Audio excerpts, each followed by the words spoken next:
the cards that we are looking at right now are the remaining cards from Burst Protocol. Of course, we've been getting more and more Burst Protocol reveals over the last couple of days and weeks. And now we are done. You know, we are done. We know the full set of Burst Protocol, at least in the OCG. You know, we're missing some info on some of the TCG exclusive cards and imports and stuff like that. But we know all of the new cards from the OCG side. And so I want to take a look at the last couple of cards that they revealed. And then I want to take that opportunity to take a look at the set as a whole. Because I'm going to be honest with you, these new cards, typically, the last couple of ones that they reveal are not that great. I haven't seen these yet, but I'm not expecting anything major here, because these are essentially the way these were revealed is because they were uploaded to the database. These were not even worth like an announcement post or anything like that, or a stream where they show them. So it's not unlikely that a couple of these will be pack filler. I don't want to be too pessimistic from the start, so we're gonna still go in there and read them. But afterwards, I want to use this as an opportunity to take a look at the set as a whole and maybe talk about, will this be a good set? Will this be a bad set? Will it be in the middle?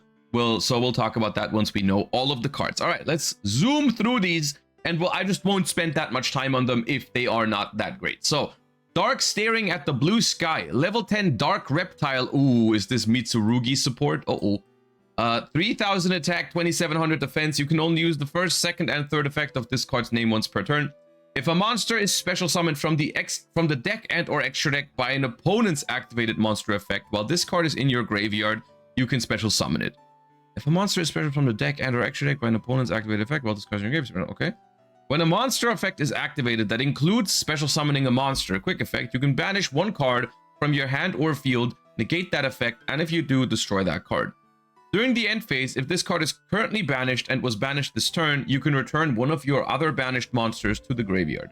Yeah, no, this is exactly what I was expecting in terms of power level here. This is a very mediocre card. This is a card that would be interesting if it summoned itself from the hand. And I'm not gonna lie to you, even if this was a hand trap, even if you could summon it on your opponent's first turn, even if you could use it from your hand, it would only be okay, I would say.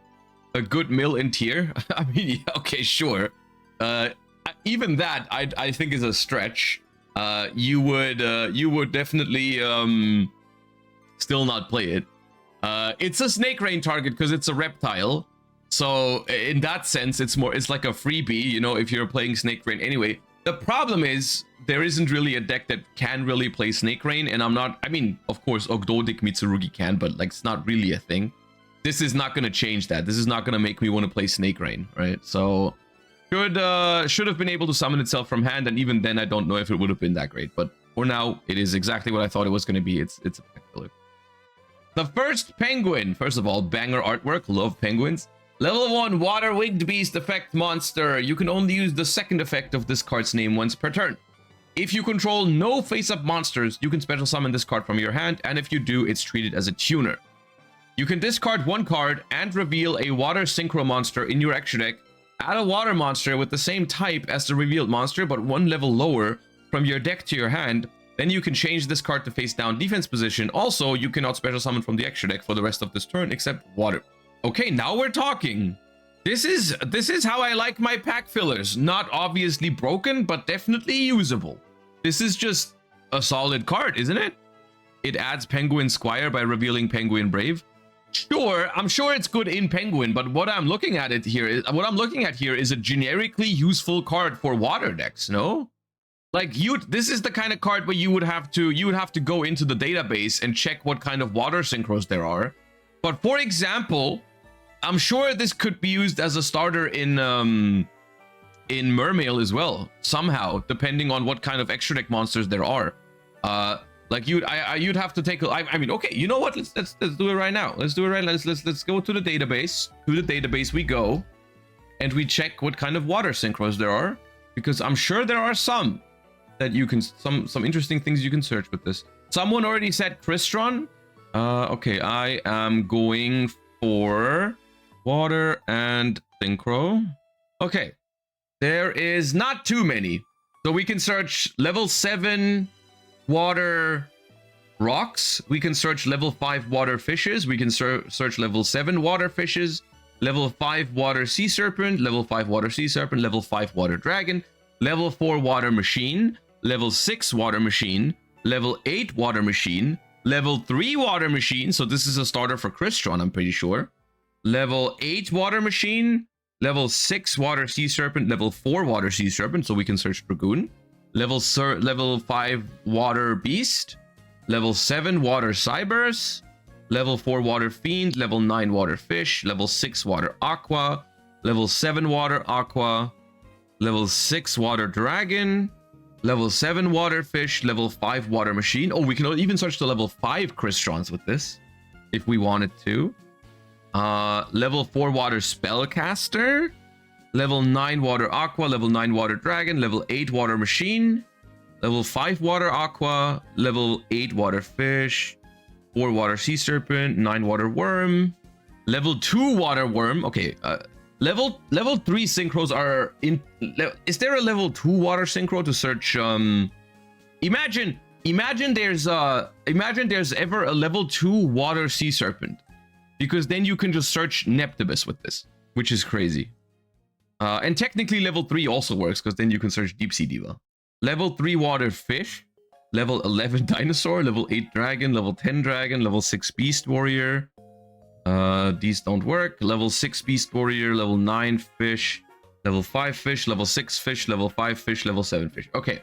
Point is that this is a relatively decent modern Yu-Gi-Oh card in terms of quality, because it lets you special summon itself for free as a level 1 tuner, it's a starter, and it can tutor out things from your deck. Now, of course, it locks you into water monsters from the extra deck, but for a lot of water decks, that is no problem. You know, Mermail is a deck that functions under that, Goatee is a deck that functions under that, and so on. So, very interesting card. It can search Water Enchantress for full adventure combo. Was there a level 4 spellcaster? I think I missed that. Is that true, or are you making things up now? Hold up. It had to be level 4, right? No, there isn't. Because you can't use right after you use a normal summon effect, though. Well, this is a special summon, though, right? This would be a special summon. But no, Enchantress is level 3, so you can't search Enchantress with this. Doesn't work. Does not work. But okay, good card. Good card. Don't want to spend too much time on it. Just good card, actually. Forbidden Ritual Art. Normal Trap. You can only use the first and second effect of this card's name each once per turn. Ritual summon one ritual monster from your graveyard by banishing other monsters from your grave whose total level exactly equal its level but destroyed during the end phase.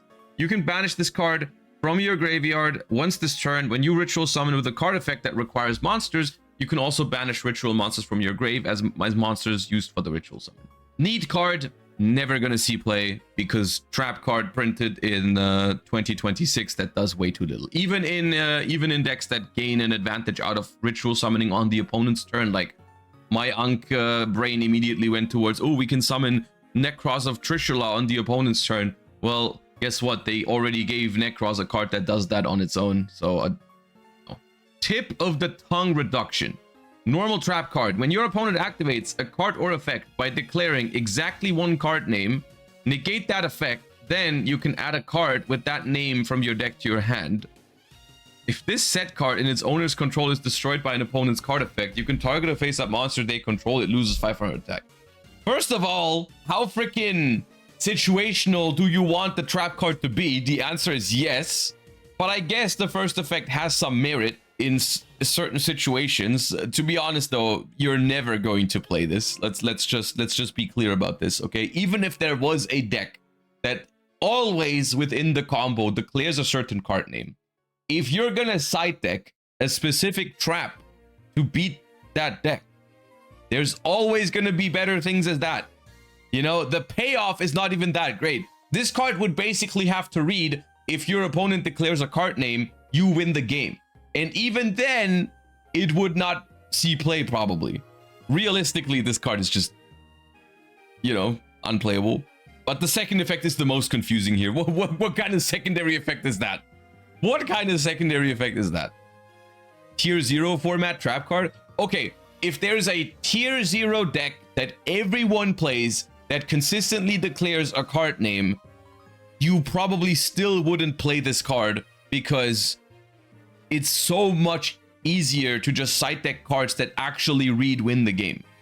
You would just activate Dimensional Barrier or different dimension ground or skill drain or whatever going first, that Solemn Strike or whatever, you would never play this. You would never play this even in a tier 0 format. Dimensional Barrier is going to be banned by then. Okay, sure, Copium. But even if Dimensional Barrier isn't a thing, there's other options. There's other options. Solemn Strike, Solemn Judgment, Iron Thunder, different dimension ground, whatever. There's going to be something that's better for this card. Clip it for the future. Sure, clip it. Clip it. I'll say it again for you. This card will never see you play. It's utter garbage. Clip it and please send the clip over if this card ever sees meta play, but it will not. It will not. Shishi Gozan Shugo, normal trap card, special summon a level or rank 1 monster from either graveyard, and if you do, equip this card to it. Once per turn during the end phase, increase the equipped monster's level rank by 1. Apply these effects based on the equipped monster's level or rank.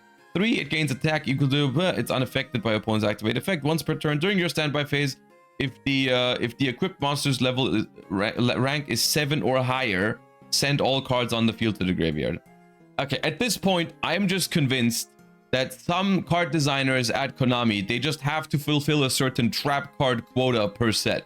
There's just like someone saying like, yeah, we need, because Yu-Gi-Oh is a game that theoretically consists of monsters spell traps, we want every single set to have at least 5 trap cards in it.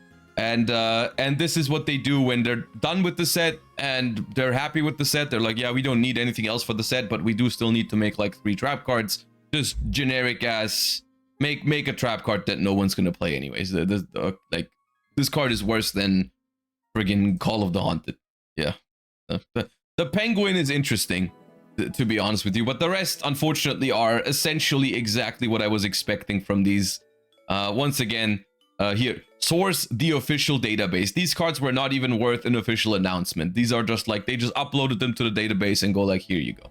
I don't know. I feel like generic trap card design is lacking. You know, we get a good generic spell or a good generic monster like almost every set, and good generic traps. Dude, I don't even know what the last good generic trap that we got were. Like we got, I mean, look, we get good generic traps to access other traps, like, I don't know, a Trap Track or Trapaholic or Transaction Rollback, but they don't actually make good trap cards. The only exception I can think of is Destructive Daruma Karma Cannon. And like the Equation Cannon was pretty good. But it's like, at this point, both of those cards are years old. Dominus? Don't say Dominus! Those are hand traps. Shut up. Dominus is not a good generic trap. It's just a hand trap.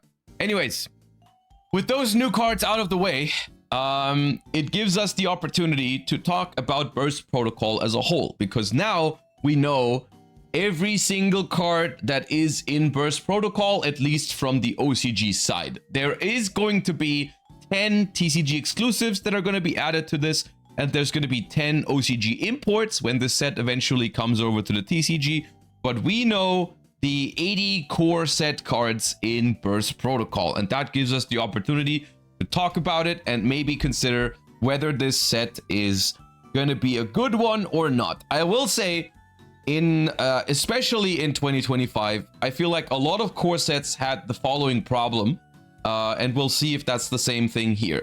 But a lot of core sets this year had a bunch of interesting things in there, but in terms of like actual meta viability, they were lacking a little bit, because we got maybe like a couple of chase cards for the meta decks. Like you're thinking like, oh, a March here was released, or a Yummy Marshmallow was released, and those were definitely chase cards, and they were very good in the meta.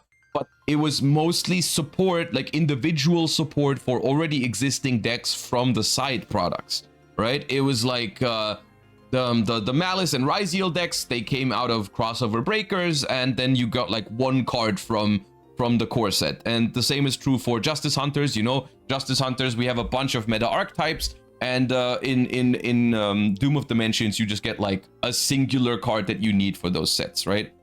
Which is funny, because you would think the side sets are the ones supporting the core sets, but in reality, recently, it's more like the core sets are like supporting stuff in the side sets. And And that has led to a lot of the core sets, I feel like, being a little bit underwhelming, because just a large portion of them weren't chase cards due to not being meta in Advanced Constructed. You know, you think of archetypes like Radiant Typhoon, and those just didn't quite make it into the meta game. You know, even though they're cool archetypes, and when I read them, I was excited for them, and I was happy for them. Archmage, Doomsy, you name it, a bunch of archetypes that I felt like were cool and interesting, but not quite meta. And it just turns out that those don't really carry the weight of a box. And so there's a few things that have changed in this regard. For example, Genesis format, at least for us in the TCG, has changed my view on some of these archetypes. You know, now Archmage and Radiant Typhoon and maybe even Doomsy have a format where you can realistically play them, and so the cards have gone up in price a little bit. And in hindsight, those boxes are not as bad anymore. You know, the Duelist Advance and Doom of Dimension are actually pretty valuable sets in hindsight, with Genesis format in mind. And so we can take that into account a little bit here. You know, for some of these cards, those are definitely going to be more interesting in Genesis format than they are in Advanced Constructed. Just from Advanced Constructed perspective, what are we working with here? First and foremost, generically good cards. Topologic Blaster Dragon. I do think this card is going to be a strong card in some deck eventually, whether it's immediately on release or whether it's going to take a few months, but there is going to be decks that are going to be using Topologic Blaster Dragon. It is a very, very strong generic card, and if it is a secret rare, then it could be worth a little bit of money. I don't think this is SP Little Knight levels of staples, not even close, but it is a pretty strong card that I could see being in demand immediately when the set drops, because it is relatively generic, pretty easy to make, even though it's a Link 5. But so that's that. Then we have this guy. We have Zeren, the Chain-Bound Dragon. This is the level 7 synchro that requires a non-tuner, another synchro, not necessarily a non-tuner, but this needs another synchro to make. But this was the super interesting chain block, anti-whatever, omni-negate. Not quite an omni-negate, in some cases better, in some cases worse, but all things considered, a very strong, relatively generic level 7 synchro. That the only thing that's not generic about it is you need other synchros to make it. But this is a very strong card that has potential as well. So those two, I think, are the ones that immediately jump out as really good generic cards. I'm just now glancing over it to see if there was anything else that was a super good generic card. Forbidden Crown, right. Forbidden Crown was in here as well. Forbidden Crown is probably the best out of those three as well. I can't believe I forgot about Forbidden Crown. Forbidden Crown is a very good card, in my opinion. I think this card is very, very strong. It is a little format dependent. It is not as uniquely good as, let's say, a card like Dark Ruler No More. And even a card like Dark Ruler No More has formats where it's better than in others, but technically you can always play Dark Ruler No More. This card is going to be similar, but I think a little less. It's going to depend more on what kind of decks are in the format and whether this card is good against them. But I do think this is a very, very strong card that is probably going to, I could see all three of these being secret rares, and that would already make for 3 pretty good pulls, I think, in this set, if these are all secret rares. Of course, especially Forbidden Crown would be an expensive secret rare. I think Zeren and Blaster Dragon, because most decks probably only need one, would be fine as secrets, but nothing too crazy. But Forbidden Crown would be an expensive secret rare staple. But unfortunately, I do think that's going to be the case. Other than that, generically good cards. Trying to remember all of these effects. We had the rank 9 was good, the K9. The K9 was an interesting generic rank 9. I mean, generic rank 9s are kind of hard to make. There's not that many decks out there right now, but K9X Ripper Millennia was I believe a pretty interesting card, because it is technically a negate for any monster effect, but then it nukes the entire board, which is interesting because it makes it a mediocre end board piece, but actually a pretty interesting card to make when you're going second. So that's interesting. At the same time, we're running thin on generically good cards. We're going through archetypes in a second. I just want to do the generic stuff first. The penguin is cool, right? The penguin is cool. Okay, archetypes. Here's a card. This one I want to lead off with. This is funny because it's not even part of the core set. This is not even a card that debuted in Burst Protocol in the OCG, but it is a very, very early announcement that we've gotten in the TCG that this card will be one of the imports in Burst Protocol. Spenta the Magister Sealer. This card is, and I don't think I'm exaggerating when I say I think this card is Habakiri level of powerful in terms of the starting capabilities that it has. If you've played Master Duel and you've run into Spenta the Magister Sealer, this card basically reads do whatever the fuck you want in Yu-Gi-Oh. Like this thing alone is like 4 or 5 bodies, all level 4. This can do, this is full Raziel combo, it's full Yami combo, it's full Mitsurugi combo somehow, probably even without Feral Imps. It probably does your taxes. This card is absurdly powerful. It's absurdly powerful. There's probably a way with how Yu-Gi-Oh has been going that this card can probably be a starter for any deck that you want, especially if you can give up your normal summon for the Zoroa. It's quite crazy. No matter if this is ultra or secret, it's going to be a chase card for sure. This card is crazy. This card is crazy. So Spenta, I think, is definitely one of the it might be the best card in the set, funnily enough, because it's not in Burst Protocol technically in the OCG, but it might be the best card in the set, and it might not even be close. Other stuff. We've got what am I excited for in this set? I like the new Tri Brigade, even though I don't know if it's the problem with Tri Brigades basically is, or I guess this is a problem with any Link archetype, is like I can't look at this card and say the line of this is definitely good in Genesis format, but we'll have to see about Advanced Constructed. In the case of any Link archetype, the only thing I can say is I like this card, I think it's cool, not sure if it's going to break into Advanced Constructed top tier, and if that's not the case, then it's not going to be as exciting. But I do think this card is very cool, and I'm kind of hoping that Tri Brigade can break into the meta, but I'm not sure if it can. But it's cool. I like this card. Other archetypes. The new lore archetype, Elven Notes. Elven Notes, I think, is going to be mid, which, funnily enough, I am not mad about that. I personally, after what Snake Eyes was last year, I think it's a good sign that they're being a little more cautious with the lore archetype. Generally, I would say that's a good thing because I prefer a couple of the lore archetypes being a little bit subpar than to whatever the hell they were thinking with Snake Eyes last year. So to me, the fact that the lore archetypes aren't as broken this time around is forgivable. I prefer them on the weaker side than on the stronger side, at least for now, personally. But of course, Elven Notes is not going to be a huge pack seller for this, which is the downside of making cards not broken. It's hard to find the right balance where cards are good enough to see play but not too strong to be considered broken. It's tough, you know? Yeah. BES, in my opinion, is not good. I'm not looking forward to these even in Master Duel. Personally, this is how I feel about them. I don't think they're amazing. Magnet Warriors are okay. Personally, this just feels like another combo slop enabler archetype, which I'm not a fan of, but they're not terrible. New Albaz stuff is cool. Nothing too crazy though, in my opinion. In my humble opinion as a not branded expert, I don't think the new Albaz stuff is crazy. It's okay, but it's not crazy. The for hires are cool. Yes, the new for hires are decent. I'm not sure if good enough.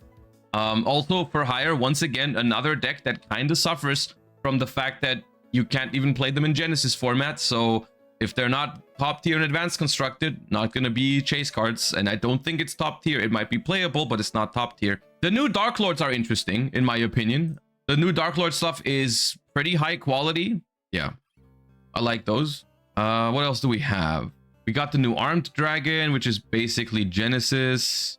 They made new Archfiend support, which was okay. New DDDs. New Dragon Link, true. New Dragon Link was cool to see. I like the new Dragon Link cards. That's I don't know why they have the don't have the full artworks, but the new rocket cards are nice. I think the problem with this archetype, and I guess we're gonna see in the OCG, but like in the OCG they do have Savage Dragon, and I do think it kind of requires Savage Dragon to be good, or like, I mean, it could still be good without Savage, but the Savage would definitely help a lot. So we'll see, because I don't know if we're gonna get Savage Dragon back into TCG, to be honest with you. I'm not sure. If they bring back Savage, then this is gonna probably be a meta deck for us. I think in a format without Max C, the deck's probably gonna be fine, because I think they gave the deck some ways to threaten the Nibiru early, which is good for Dragon Link. It's gonna be bad into Fuva, but new Exo Sisters are cool. The reason why I'm more excited about the Exo Sisters than other archetypes is, like, I know this is Genesis tier 1 potential 100%. Like, depending on if they already put points on the new cards, and if they put more points on Shifter and stuff like that, this is guaranteed to be meta in Genesis if the points for Exo Sisters don't change. 100%. Very, very strong. All things considered, I'm looking at it. New Draco Tail Fusion is neat. Yeah, new Draco Tail Fusion is cool. I feel like it's a better set than some of the recent sets, especially considering, you know, we're getting more chase cards than just Marshmallow, right? There's Spenta, there's Forbidden Crown, there's the level 7 Synchro, there's the new Topologic. Like, we've got some interesting generic cards in here that a lot of people are gonna want. So there is definitely I think it's a higher quality set than some of the previous sets, which, you are right, it is a low bar for some of the core sets in 2025. That is true.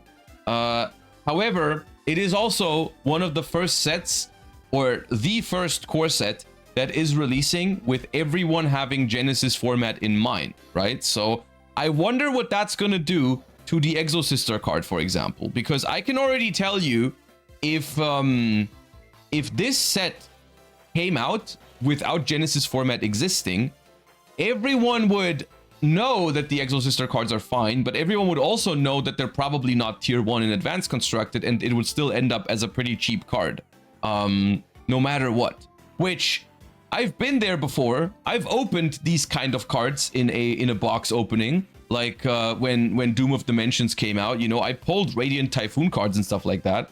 No, Radiant Typhoon was I meant like Archmage cards, right? I pulled Archmage cards when Duelist Advance came out, and it was always mixed feelings. It was always like, you know, I don't hate these cards, but at the same time, you know, this Archmage Ultra could have been a much better card in terms of value. And I wonder how the perception of these kind of cards is going to change with Genesis format being a thing now, is all I'm saying. I think it's interesting, because I could imagine this card being a little bit more expensive because Genesis format exists, and this is going to be good in Genesis format 100%. And so there's going to be people that want these cards, and there's going to be actual demand for Exo Sisters, which I think is interesting. But yeah, overall, I would say this set is, let's say, a 5 or 6 out of 10 so far. Without the, let's give it a 6 out of 10, because there's I guess it depends a little bit on the imports and the imports and TCG exclusives.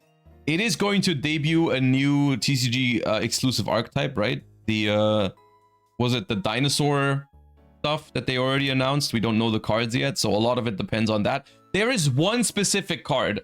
There is one specific card that could be in this set that I think would change my it would change a lot about it. Let me find, I don't know the name. What's the name of the board breaker that they're using in the OCG sometimes these days? The one that destroys everything and then brings a monster back.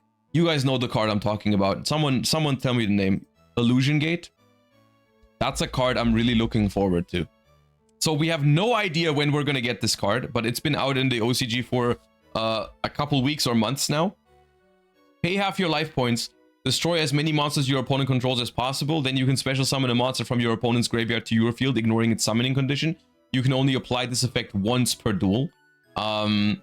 This card, we have no idea when we're getting it. But if they put this card into Burst Protocol, I think we're talking very impactful set, because then it'll have everything. It'll have multiple generic staples, Forbidden Crown, Illusion Gate. It'll have generic extra deck support like Topologic and to level 7. It'll have broken new engines in Spenta for Magistus. It'll have some good legacy support, and it'll have good stuff for Genesis. Like if this card is also in here, like, you know, then it's gonna be a pretty well-rounded set, I would say. Without it, it's decent. It's definitely better than previous sets, but it could be a lot stronger. I guess the thing that's missing is a new deck, right? And I feel like that's been a thing with core sets, where they simply haven't been providing a new entry into the format recently, right? I get there has to be a middle ground between new archetype from core set is Parliament level or Elven Notes level, right? When is the last time that a new archetype from a core set was just good but not broken? Like meta viable in advanced format, but not immediately the best deck. White Forest maybe? Fiendsmith and Primite? I mean, Fiendsmith and Primite are both more like engines. Archmage I would consider not quite good enough for that. It's like Archmage is good in Genesis format, but in Advanced Constructed it's done nothing. Voiceless Voice? Voiceless Voice is a fair point. And I think if Voiceless Voice is your bar, that bar is kind of low, isn't it? That deck didn't do that much. Tri Brigade is like 4 years old though, isn't it? Do not say Tenpai. Yeah, I mean, I guess what I'm asking is when was the last time they made a meta archetype that debuted in a core set and was playable right from the get-go without being toxic and everyone hated it. So you can't say Snake Eye and you can't say Tenpai. Odeon is not core set. Odeon is side set. Centurion is also side set. Dracotail is also side set. That's exactly my point. All of the decks that people are playing in tournaments, for the most part, are not coming out of core sets. And I feel like that hurts core sets a little bit. I don't mind the concept of having a bunch of legacy support. I think legacy support is awesome and exciting, depending on the archetype, of course. But legacy support is something that gets people excited in Yu-Gi-Oh! And that's cool. But if the legacy support doesn't make a deck top tier, then it's hard for it to carry a set. In general, it's hard for legacy support to carry a set because by default, legacy support is not that many cards, right? Like you have support for an older archetype. Usually, it's gonna have like one high rare card, and that's the one card is not gonna carry a side set. But yeah, was Yubel main set? Yubel was main set, but Yubel was a Phantom of Yubel wasn't. Like Yubel was the expensive Yubel card was not from a core set. Like in the core set, the Yubel cards were quite low rarity actually. So what do we do when they print Spenta as a common? If they print Spenta as a common, it'll be a two-step process. In the beginning, everyone is going to be happy that Spenta is going to be a common, but then after a while, this set is going to be looked at as a pretty bad set because you can't pull anything in it except for Forbidden Crown. And then like Forbidden Crown is going to be like a 100 euro secret rare and people will be complaining about that. And it's going to be like if you open a box of this and you don't pull Forbidden Crown, you have 10 euros in your hands. And if you pull Forbidden Crown, you have 100 euros in your hand, which is, yeah. I was suggesting that Spenta would get the Lacrima treatment. I honestly, I don't think that Spenta in like, as much as I don't like this card, let me be clear about this. I don't like what this card does because this card is very much not Magistus support. No one is playing Magistus because of Spenta, especially in Master Duel where it's already proven this card is out, this card is good, this card is playable. No one is playing Magistus decks. People are using this in like Ryzeal to do like 4 bodies. It's just a combo slop card. Why is Spenta so good? Okay, so in Ryziel, what you do, for example, is you discard this card. Let me walk you through it, I guess, for some context that might be helpful. Hold up. Let me once again go to the card database. And I'm pretty sure that what I'm about to show you is not even the best combo you can do with Spenta, because there's a lot more other stuff out there that I've seen before, but I just don't know exactly all the steps to it. But for example, in Magistus, Ryziel, and Master Duel at the moment, what you can do, right? So you discard Spenta to search any Magistus monster from your deck, which in most cases is going to be Zoroa. Zoroa, the Magistus of Flame, which is a normal summon, so you do need your normal summon for this combo. But you can target a Magistus monster you control, equip it with a Magistus monster from your extra deck. If this card becomes equipped with a Magistus monster, you can special a level 4 spellcaster from hand or grave in defense position, but the effects are negated. So, you discard Spenta, you search Zoroa, you activate Zoroa, equip itself with Artemis, and then because it was equipped, it can summon the Spenta from the graveyard. So that's already 2 level 4 bodies. Then, because Artemis is equipped, you can add a Magistus monster from your deck to your hand. So what you do is you search Crowley, and then you can special summon Crowley. So that is 3 bodies on the board right now. What you can then do is you can overlay the Crowley and the Spenta, for example, to make Duo Drive. Then you detach the Crowley and the Spenta to search with your Duo Drive. And then you can use the Spenta in your graveyard to equip a Magistus monster from deck or graveyard to it. So you can re-equip from your grave to the Zoroa. Now the Zoroa has 2 cards equipped, which means you can now send the 2 cards from your spell trap zone to the graveyard to make Magistus Chorozo. Because you can send a spellcaster and a fusion synchro exceed or link from your spell trap zone to the graveyard to make Chorozo. So essentially, it's and instead of the duo drive, you can make other rank 4s. You can do all kinds of things. You're at this point, you are not locked into anything. You don't have to turn those 4 level 4 bodies into exceeds. You can turn this into Appaloosa. Chorozo is a tuner, so you can do level 8 synchro plays. It does whatever it literally is whatever the fuck you want, kind of thing. And if you already have a normal summon, for example, in your Ryziel deck, the Spenta is still an extender in your hand because you can just search Crowley and special summon it directly. Even if you don't want to go through normal summon Zoroa, right? So it's broken, and it's in the OCG, or if we get back Savage Dragon, it's even better because you have a link in the graveyard as well, so it can make Savage Dragon to have a negate online super early. Like this card does everything you want essentially, which is generally it's.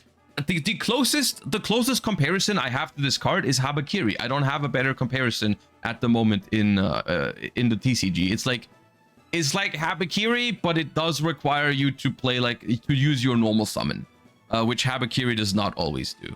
But it's very much comparable to those kind of starters. What I hate about Spenta is that there's no problem card in the past we could ban. Spenta is the problem card and we'll be stuck with it. Yeah, I think we will be stuck with it, and I think for the most part this is just what I guess what modern advanced format looks like, is that you have some very powerful 1-card enablers that do a whole lot of thing, and I guess the only thing that we can do is look at the end board pieces for it and just make sure that it doesn't end on the craziest stuff possible. I mean, at least that's the thing, right? In the TCG, no Appaloosa, no Savage Dragon at the moment, and so on. So like what you can turn this into is limited, but limited still, there's a lot of options that you can turn this into. You know, like almost any deck in the game can use this card. You can Banshee into Nemesis Flag, so this is Protoss combo, and you have all kinds of attributes and types in rotation. It quite literally does everything. You missed the most important thing. Even if it gets ashed, it still gets a body. If this gets ashed and you have another way to put something onto the board, you can equip an Artemis from your extra deck to it and then still search Crowley, yes. I think it's a lot better than Habakiri, because Habakiri can be answered with 1 hand trap, while this really cannot. You can ash it, but any normal summon hand trap nullifies that ash. The problem with Spenta is usually the awful brick you need to play for that. Yeah, look, it's better than Habakiri in some ways, it's worse than Habakiri in other ways, because when you Ash Habakiri or you Ash Saji, the Habakiri stays in hand, so there's a lot more combo potential with like drawing a ritual spell and stuff like that. So it's you know, neither here or there. They're both incredibly broken in terms of what they can do. But yes, drawing the Crowley, for example, is going to be pretty bad in most of those versions. Drawing the Crowley is pretty awful, unless it's Draco Tail. Then you can maybe make still good use of it.